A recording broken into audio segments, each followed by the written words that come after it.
welcome to the Unsung Heroes podcast. I'm Gary Berman, the host of today's show, where we shine the light on the unsung heroes who toil in anonymity to keep us safe at work, home, and school. I'm the Forrest Gump of cybersecurity, in that up until recently, I knew nothing about cybersecurity, but everything about what it meant to be a victim of a series of insider threats that lasted for years that cost me everything. Well, rather than being a victim, I decided to pivot, to try to do something good to help other people learn from the experiences that I had. Which brings me to today's unsung heroes. I'm going to have them introduce themselves. Kelvin? Thanks a lot, Gary. My name is Kelvin Coleman. I'm the Executive Director of the National Cybersecurity Alliance. We are a public-private partnership that drives cybersecurity awareness and education around the country. About 32 companies are partnering with the federal government to really reach 360 million Americans in 50 states and 6 territories. It's really great to be here with you, Gary, and certainly with Charlie and Rich as well. Yeah, thanks so much. Hey, Charlie, say hi. Hi, I'm Charlie Tupitza. I am the lead for cybersecurity and data breach protection for America's Small Business Development Centers. We have 4,000 business advisors throughout the United States at 1,000 locations that help small businesses flourish. That's our mission. And as part of that, I'm leading the effort to help them become a little bit more secure. Wow.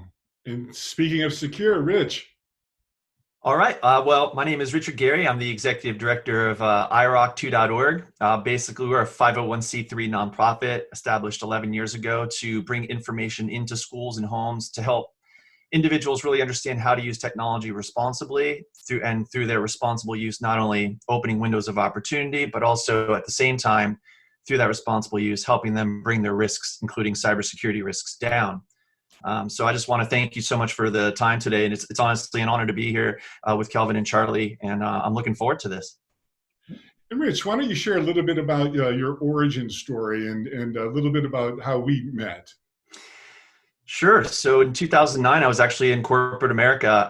Right out of college, I started teaching myself how to code and started an interactive marketing firm.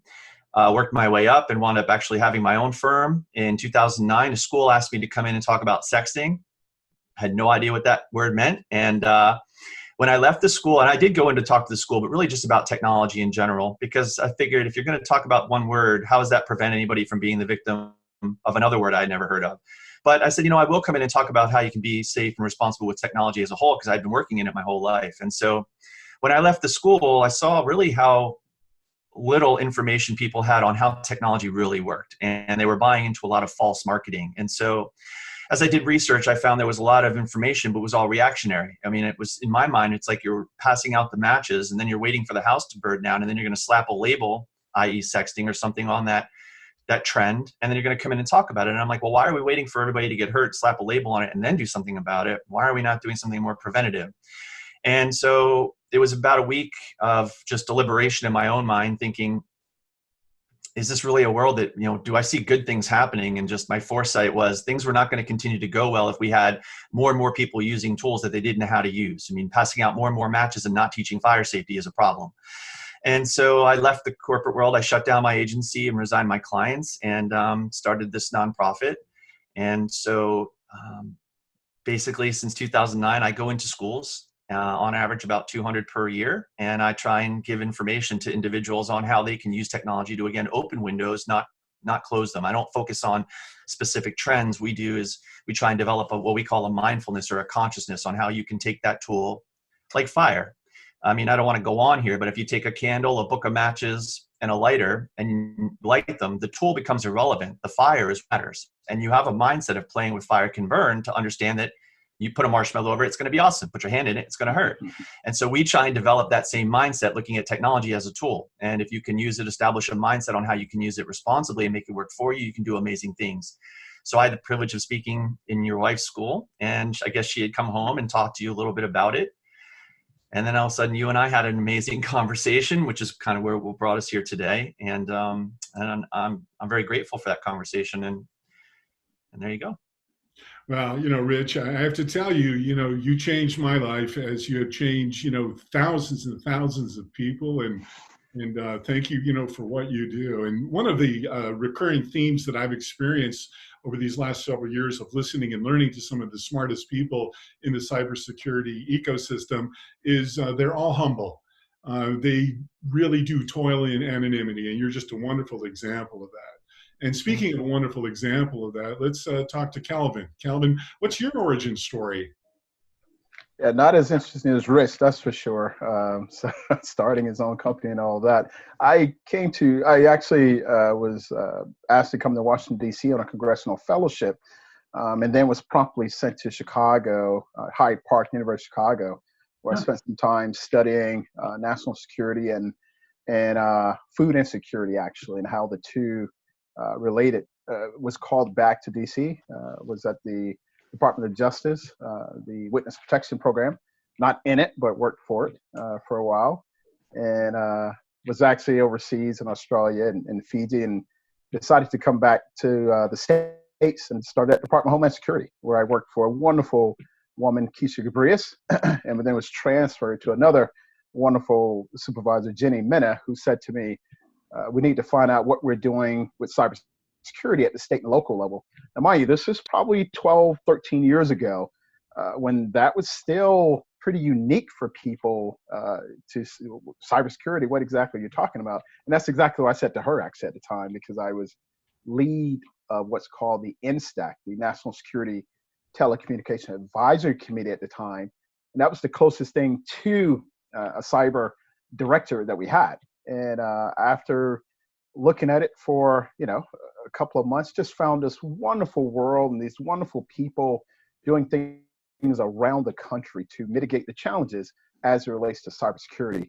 The National Association of State Chief Information Officers, National Association of Counties, the ISAC, all these wonderful organizations around the country. And we were able to bring them all together with more or less a concerted mission under the same umbrella, and it was absolutely wonderful. Parlayed that to the Obama White House, where I worked in the cyber directorate under Howard Schmidt. I was director of state and local engagement for a while there, so really wonderful. But after my government service, joined FireEye and was on their portfolio at the National Security Agency. I worked for JD Jack over there at FireEye, and it's again a wonderful experience. And from there, the National Defense ISAC, and now at the National Cybersecurity Alliance. And I have to tell you, Gary, loved all of those previous experience, but if there was ever a fish in water that really loves their job, it's where I am right now at the National Cybersecurity Alliance. Just a wonderful opportunity. And this is just a great example of working with folks like you, certainly Charlie and Rich, working with these guys as well. Just absolutely love this role I have in being a convener, as we've talked about before. And what would you say the mission is of where you're at right now? Yeah, three things: convene, educate, and amplify. I'm smart enough to understand I'm not the smartest guy in the room. Not even the smartest guy on this current webcast. Right. I'm number 4 on the list. No, but I understand the value, and I'm going to talk about this a little bit later, but I understand the value of partnership. And I think in technology, we often underestimate that part, because we want to be about the ones and zeros.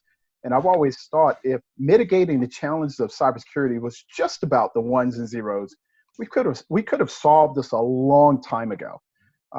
And so convening, educating, amplifying, right? Convening the right partners, educating the public of the dangers, of the opportunities, but also certainly amplifying those great messages that are coming from SBDC and IROC2 and other organizations. So I think those three things in particular: convening, educating, amplify. That's what we do.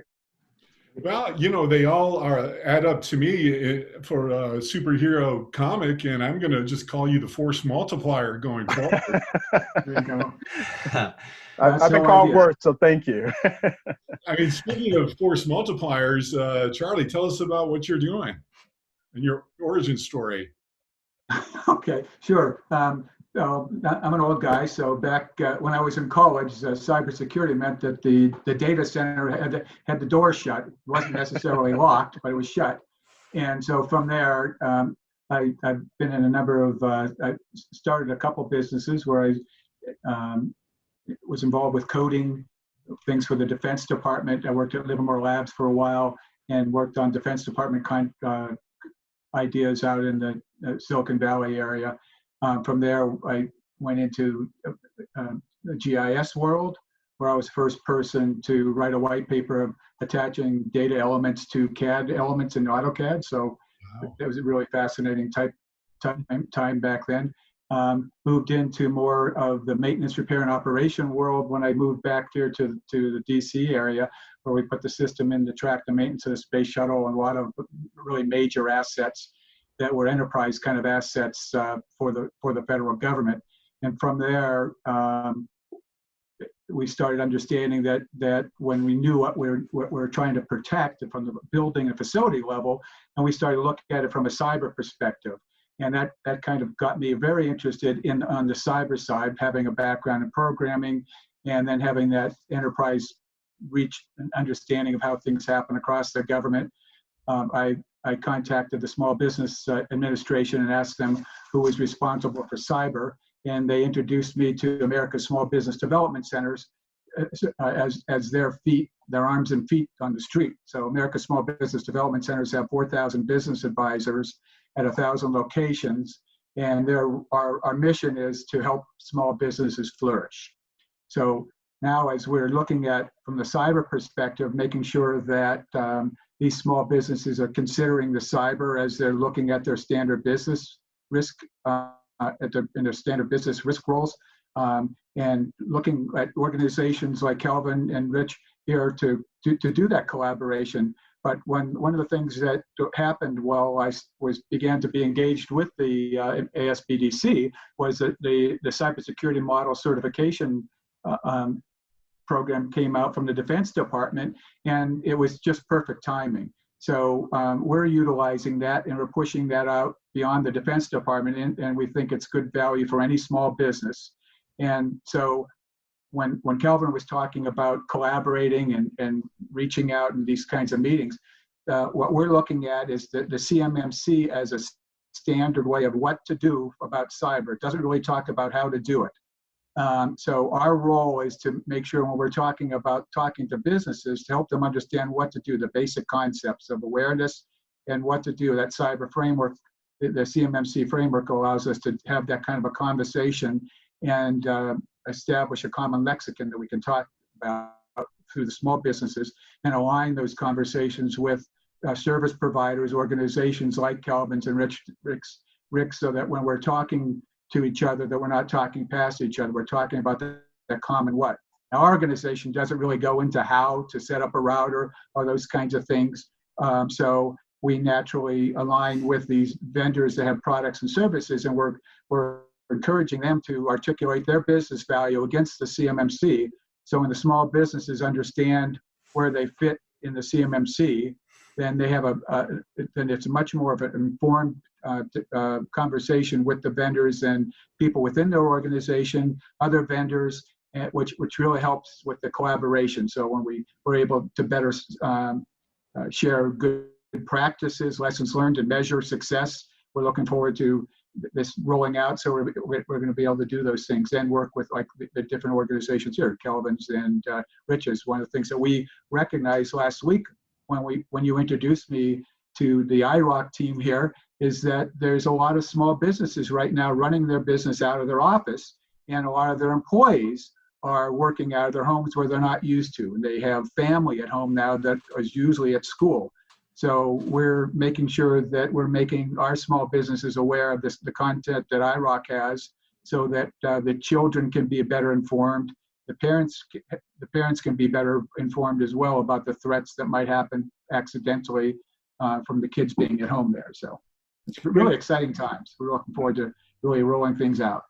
just for our audience who may not know what CMMC stands I'm for, sorry, maybe thank you you. could just share a little bit about that, because you Sure. have kind of a broader mandate than just Yeah. the Department of Defense requirement, but maybe you could share a little bit about what it is and its mission, and how what you're doing is designed to help small businesses. And oh my goodness, if they ever needed a real life, cyber hero, it's right now. Sure, Gary. Let me share a few slides that'll help out. The CMMC is a collection of standards to help us understand how to protect confidential information like our own intellectual property and employee information and information our clients want us to keep confidential. The CMC was created by the Department of Defense to protect the defense industry. Later this year, we'll see mandates for the DoD contractors and supply chain members to be certified against it in their contracts. We and others are promoting its use outside the DoD to protect confidential information of small businesses. There are 5 levels of the CMMC. We're providing level 1's basic support by a grant we receive so businesses can protect the information they gather to comply with the CMMC. This may be enough for many, but a version of the software we're using to help supports all the higher levels too. Like level 2, intermediate, which shows that cyber hygiene is documented. This may show in form of policies. Level 3, good, that it is properly being managed. Level 4, companies are being proactive where they're reviewing things on a regular basis. Advanced, progressive, and showing that they're continually looking at optimizing their position against to protect confidential information. More information is available on our site, or the accreditation board has the official information at their site, which is cmmcab.org down here on the bottom. Gary, this is one of my favorite slides. It touches on what we've all been talking about, working together and coordinating efforts to secure our nation. When we utilize a common what, in this case, the CMMC, businesses can communicate their needs from an informed business decision to those who wish to help them with the how to do it within their organization, with service providers, clients, and the software and hardware industry. Software and hardware companies are mapping their products to the controls of the CMMC, making it easier for clients to understand their offerings and to find the ones they need. Insurance companies are providing other services to companies to reduce their risk. I wrote a paper about insurance posted on the National Defense Industrial Association's website. There's a section there about this in their article. One of my favorite examples of a client addressing this is the US Army. They want to know where their small contractors need help and are providing support to them, like cloud storage of information for no charge. It also helps us to share good and bad practices, what works and what doesn't. The ASBDC doesn't go in deep into how. We're focused on the business impact and operations to support security, like helping them get access to capital to support. Oh, it is. Yeah, and so we need, as Kelvin was talking about, we need to do the force multiplication. This is not something that we can do on our own. So the cybersecurity model certification program from the Defense Department, from the Undersecretary's Office of Procurement, is being put together with common standards that are publicly available to protect confidential information. So next year, or towards the end of this year, they're going to mandate that all their contractors, subcontractors, and anyone in their supply chain be compliant to the CMMC. So there's 5 levels. The first level is the one that we're focusing on immediately, that gets people in to be cyber aware and really focuses on their basic cyber hygiene. And it rolls up through the different levels up to level 5, where companies are doing secret squirrel stuff or really, really important things that they need to protect that confidential information. So this mandate is, even though it's just coming from the Defense Department, we're using it as a good rationalization for all businesses, because you need to have some way of doing something, and having a common what that is formed by publicly available standards, makes it easy for companies to rationalize using that as the way that they're going forward, because it is the Defense Department standard to protect confidential information. You're standing in front of a judge, and your client information has been breached. You probably want to say that you're certified, you went through some type of a certification program or self-attestation against this framework and setting. Instead of saying it, you just did the best you could. So we're really looking forward to this rollout. We happen to be rolling out a program tomorrow morning that is a little bit more formal on our website that's listed above, that'll talk about in more depth about what we're doing and how we're addressing that. Well, one of the recurring themes and really the genesis for the Unsung Heroes podcast is really a rising tide lifts all ships. And you've already heard now, several different instances of our guests, finding ways to begin to collaborate together. This is more important than ever. So, Rich, what's your response to the conversations you've had with Charlie so far? What kinds of things can you collaborate with to help everyone? Yeah, well, first of all, I mean, Charlie and I have had an incredible collaboration, and to be honest, I'm so grateful because he gave me a call after our first conversation, and we started talking, and I learned more about the program they're going to launch tomorrow. And so we started talking about how we might be able to take some of our resources where we really speak to students and parents directly to the consumer. And one of the things that we always say is that parents are employees too, right? So, a lot of times, like in my world, we do a parent night in a community, but parents are running their kids to school or a sport, or they're working, or they just don't have time. And so a lot of times we would go in and we'll do lunch and learns in corporations, but it's not for the corporation. It's more for the parents, as if it was a parent night in the community about how you can be responsible or teach your kids to be responsible online. And so we have a number of resources through video on demand and other things on our website for parents. And so Charlie and I started collaborating because this is kind of our focus, which isn't his focus, but the goal is to bring our information to those individuals that they cater to as employees, but also parents who are now working at home. And so it was a great collaboration, or it's a great collaboration because now we have the ability to reach everyone that Charlie and his organization services, but from more of a safety standpoint. And having a third party, external party, look at our website, look at how we can change things, make things more seamless. Charlie's brought in valuable quality control checks, because when you're all in the same organization and you're all looking at the same thing for so long, you miss things, right? And so sometimes it makes sense to have an outside party do basically a critique. And so Charlie's been invaluable in helping us just over the weekend literally change our part of our entire back end to make it more seamless for parents to be able to get this information. And we're super proud to be able to launch this new system that we've built on the back end with Charlie's launch tomorrow. And what is the website that people can go to get more information? Because, what you're saying here is incredibly important. And one of the things we've learned in cybersecurity awareness is that, kind of the only people that like change are babies with wet diapers. It's very hard to change a giant enterprise, but if you can link the behavior at work and the behavior at home, and how the good cyber hygiene that you do at work is going to keep the prying eyes of a webcam from, a family member at home, then you've got both sides of the brain, and if we're lucky, even their heart. So what is the website, Rich, that people can go to learn more about IROC? Sure. Our website is iroc2.org, IROC, the number 2.org. But, if I could just, shameless, I know, but if I could just kind of echo what you were just saying and just give your listeners some clarity on the collaboration here and why it's so important.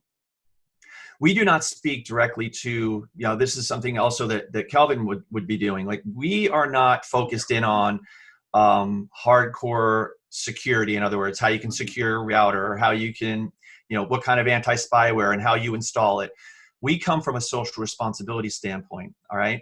But through your social responsibility, oversharing online, things that you put online to potentially call wrong attention to yourself, this is what might bring intruders, right? You put out something that calls the wrong attention, you have people noticing you, the wrong kind of people, now they're trying to infiltrate. Then you have the security side, right, where it's not our main focus, but you have others that you collaborate with, like yourself and others that are doing the security piece, training people on how you can be more secure. And so that collaboration between bringing social responsibility to what Charlie was just saying, how you can secure your systems, this is why that's so important. So like you were saying, there's two different sides. There's your behavior, which can draw attention to yourself. And then if you do call the wrong attention to yourself, how do you keep yourself secure and keep those people out? How do you keep that window as closed as possible? And so that's why this collaboration, I think, is so important. Kelvin has great content to add to this as well. Yeah, we'll be talking with Kelvin too. Yeah. Yeah, and Kelvin, you know, you're actually the perfect kind of person to opine on this because your organization runs, you know, staySafeOnline.org. You know, tell us about that and tell us kind of what's keeping you up at night, you know, about the current state of things and maybe some of the cool stuff you're planning for October and all that. I really appreciate that, Gary. Actually, how do I sleep at night? Actually, like a baby. Yeah. And so every 2 hours, I'm waking up crying. Kind of worried about the state of things. Now, the comedy's supposed to be his work. Yeah, sorry, you're right. Wait. I should have said this at the beginning, but let's each stay in our lanes. I'll be funny and entertaining, and then you guys be all substance. Well, and funny enough, that wasn't a joke. I mean, you know, it's really something that I worry about at night, but I love to be on panels where we're actually competing a little bit in terms of ideas, in terms of not really agreeing on everything so that we can get a full view of things.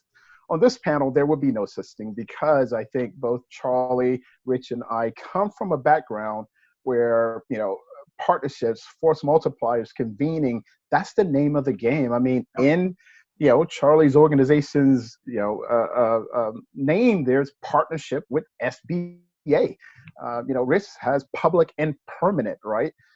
You know, we by nature are the National Cybersecurity Alliance. And so as we look at technology and as we look at what's happening today, we have to share, we have to be there together at the National Cybersecurity Alliance. We work with SBDC and we'll soon be working with IROC too.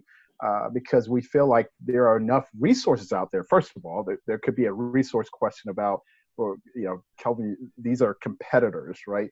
When really they're not. They're fellow organizations that are trying to do the very same thing that we're doing, and we can do it better if we're, you know, or if we're doing it together.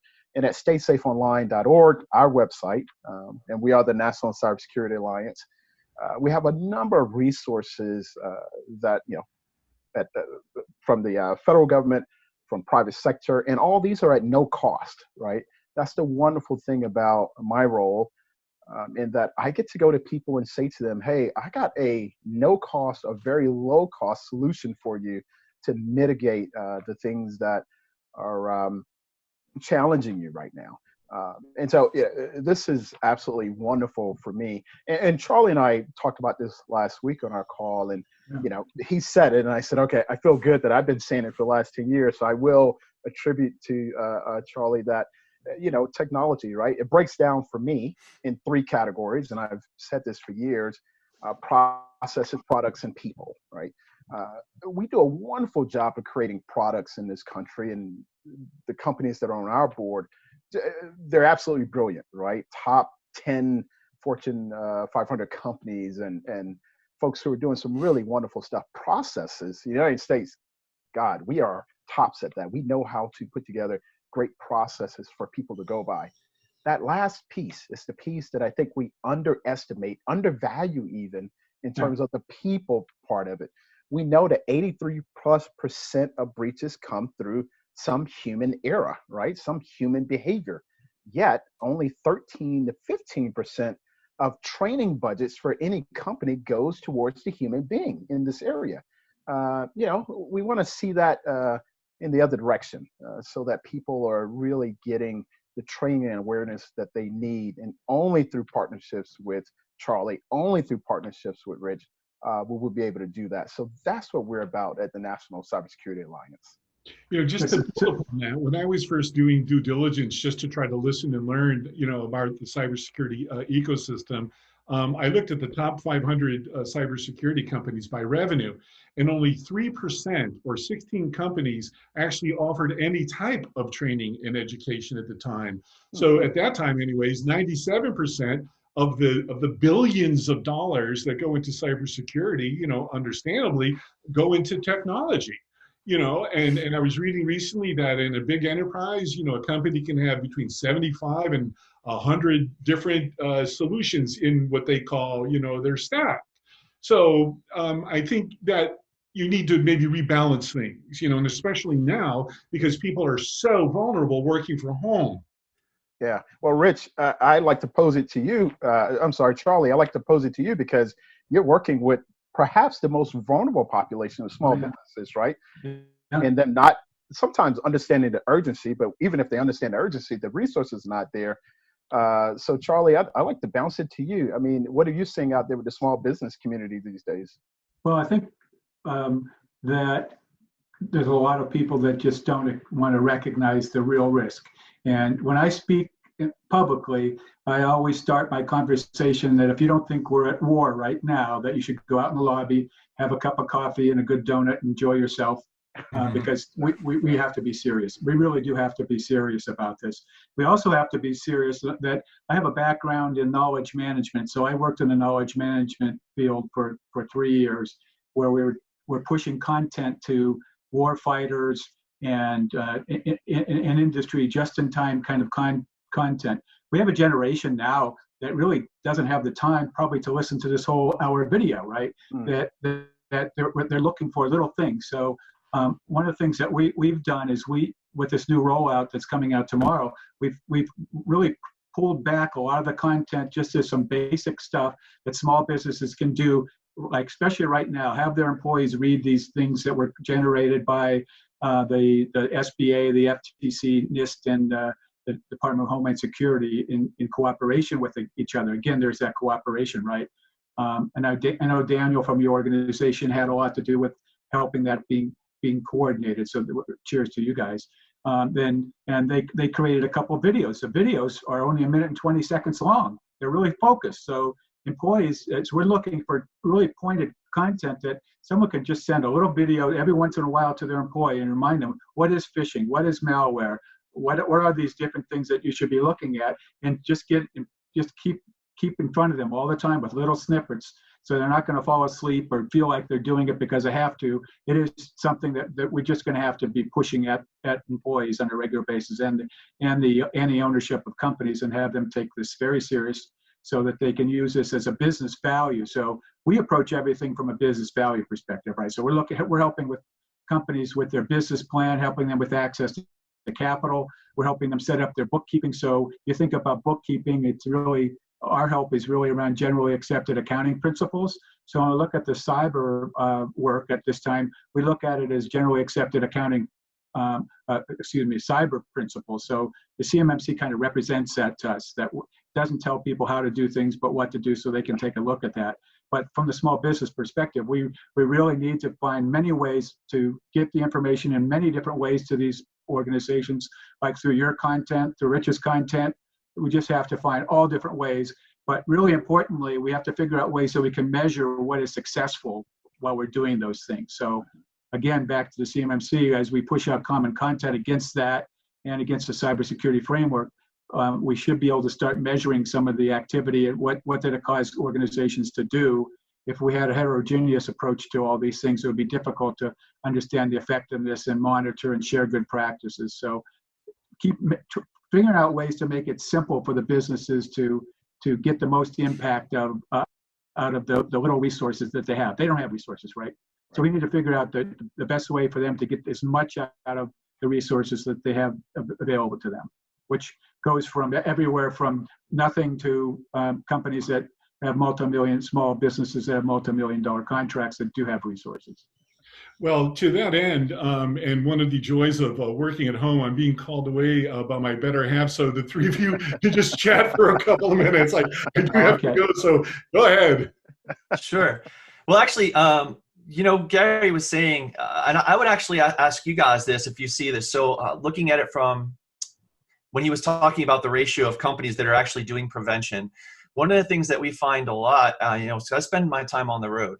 I'm in 200 plus schools a year, and that's a lot in one school year. And so I see a lot of the country and I meet a lot of people. And the one thing that I find consistent, and it sounds very similar in the safety world here, is that a lot of times until something happens, nobody's really focused on it. In other words, if you have a parent night and it's just a regular Tuesday night, I don't know, you might have a handful of people, you might have a lot of people, depends on the community. If you have a situation where there was, God forbid, a suicide or a predator was approaching students in the school or in an area school, something bad happens, it's standing room only. And I think there's this I think the $1 billion question in my world is how do you get, and this could be for drugs and alcohol, it's not just this topic, but one of the $1 billion questions in my industry is, how do you get people to come out unless they have been directly affected?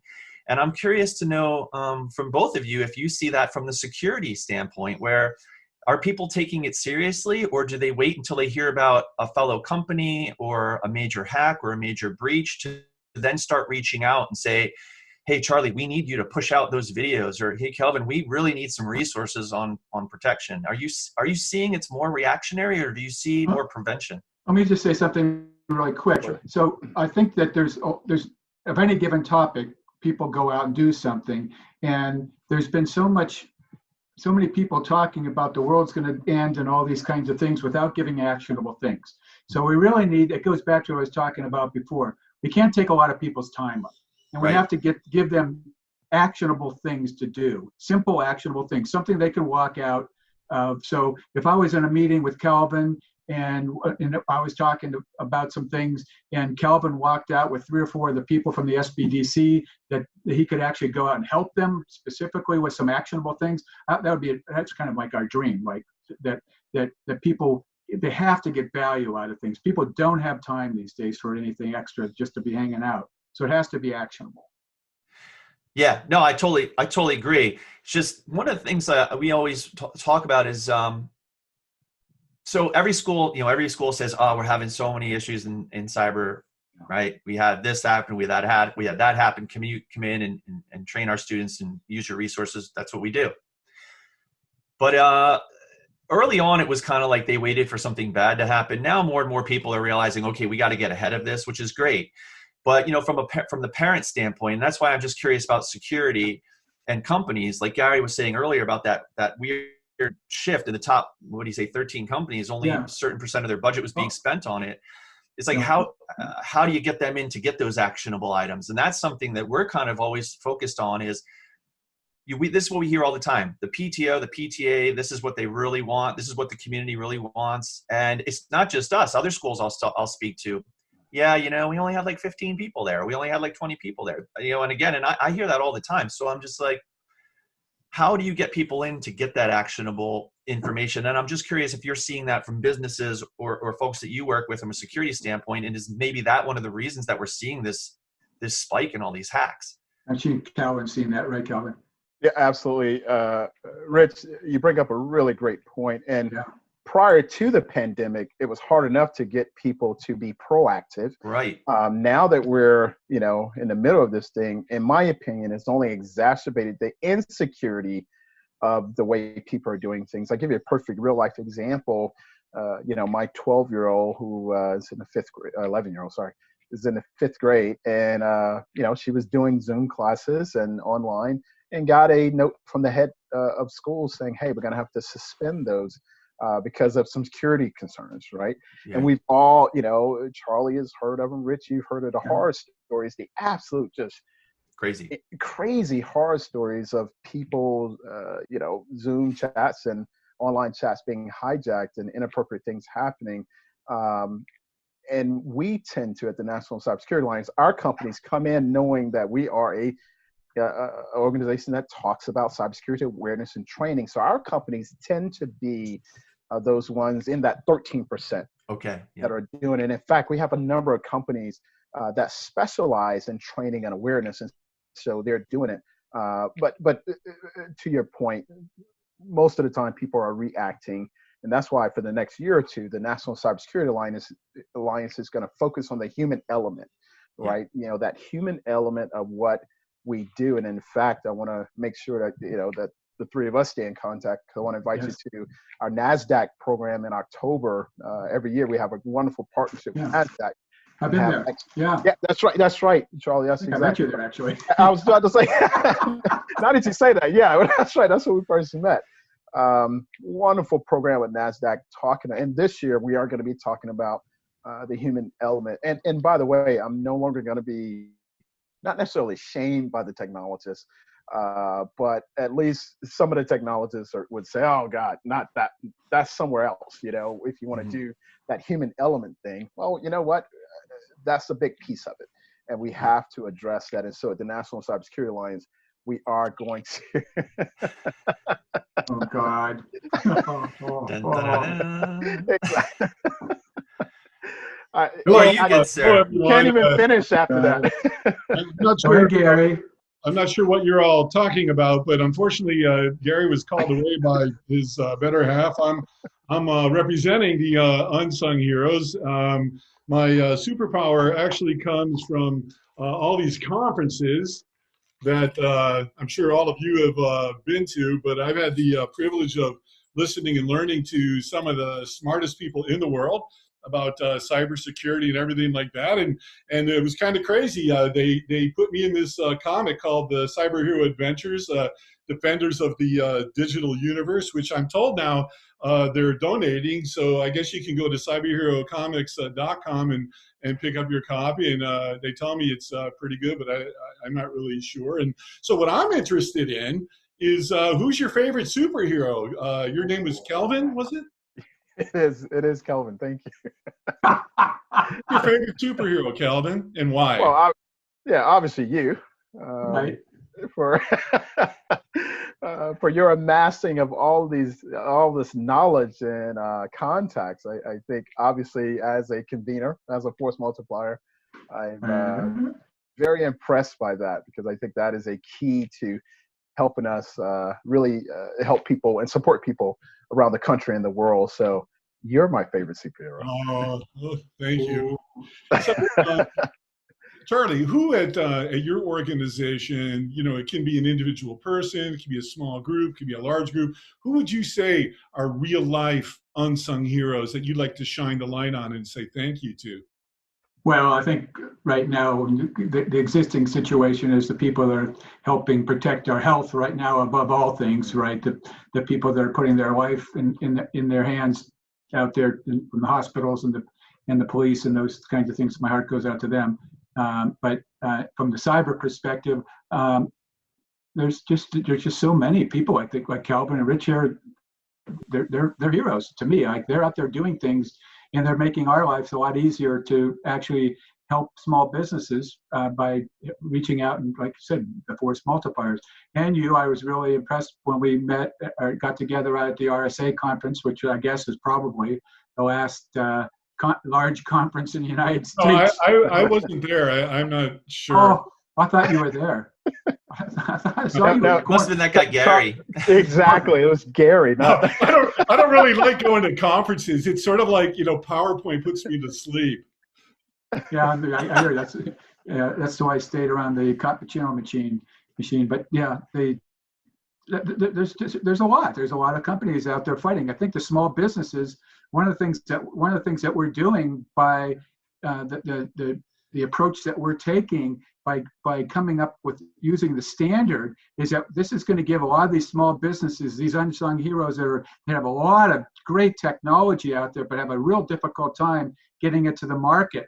There are companies right now that are going to have a real difficult time because their major way of getting things to the market is trade shows.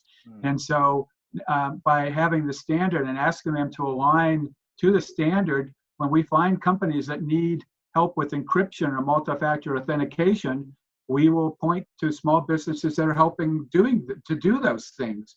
And you can imagine one of these small businesses that getting a phone call from somebody that says, boy, I need help and I know what I need, help me. We're helping reduce that friction. So there's going to be a lot of really small businesses out there that are going to be coming up as our superheroes. And I really encourage the small businesses to step up and support what we're doing, and we'll support them as clients. They are small businesses, so we have a real